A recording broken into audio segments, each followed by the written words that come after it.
1992 সালে যখন এলাকায় পর্যটক ঘুরতে আসে। ভাই কি হয়েছে বলেন ভাই। ভাই আমি তো এই জায়গায় নতুন আইছি, কিছু চিনি না। এখন আপনি যদি আমার ঘুরে চিনা দেখা দিতেন তাহলে ভালো হইতো। তাহলে চলেন ভাই। ভাই দেখছেন মেইন রোডের সাথে সীমান্ত টাওয়ার, আপনি এখানে চাইলে সবকিছু কিনতে পারবেন। বাইরে যেরকম দেখতেছেন ভিতরে মার্কেটটা অনেক সুন্দর। এই নারায়ণগঞ্জের ভিতরে এই সীমান্ত টাওয়ার সবচেয়ে সুন্দর। সামনে চলেন আরো দেখাই।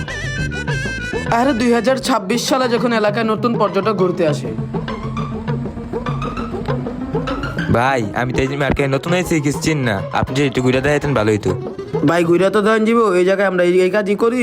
আমার 100 টাকা টিকিট মূল্য দাম লাগবে, তাহলে আপনাকে আমি ঘুরিয়ে দেখাতে পারি। আচ্ছা ভাই টাকা দিতাছি, এই লোন টাকা। তাহলে চলেন ভাই আপনাকে পুরোটা ঘুরিয়ে দেখাই।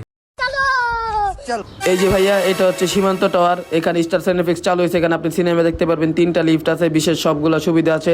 আপনার তো দেয়ালে মিবে পুরোটা বিল্ডিং ঘুরাইয়া, বিল্ডিংটার ভিতরে আপনি সবকিছু করতে পারবেন, সবকিছু আছে, সব সুযোগ সুবিধা আছে। আর এই বিল্ডিংটা হলো ভাই আমার পুরোটাই, এটা আমার পোলার নামে রাখছে। আমার পোলার নাম সীমান্ত ভাই, বুঝছেন? সামনে মসজিদ আছে, নামাজ পড়তে পারছেন, বাইরে যে রাস্তা আছে, সুন্দরভাবে আসা যাওয়া করতে পারবেন। এটা হলো নারায়ণগঞ্জ সাইনবোর্ড লিঙ্ক রোড। আর এখানে পাশে বিজেপি ক্যাম্প আছে। কোনো অসুবিধা হলে ভাই দাঁড়ান, একটা মিনিট, একটা ফোন আসছে। হ্যালো, আচ্ছা আচ্ছা আমি আসতেছি ভাইয়া, আমার একটা জরুরি কাজ আছে, আমি যাই। আমার পোলার নাম বলে আপনার উপরে ডিসকাউন্ট দিবে।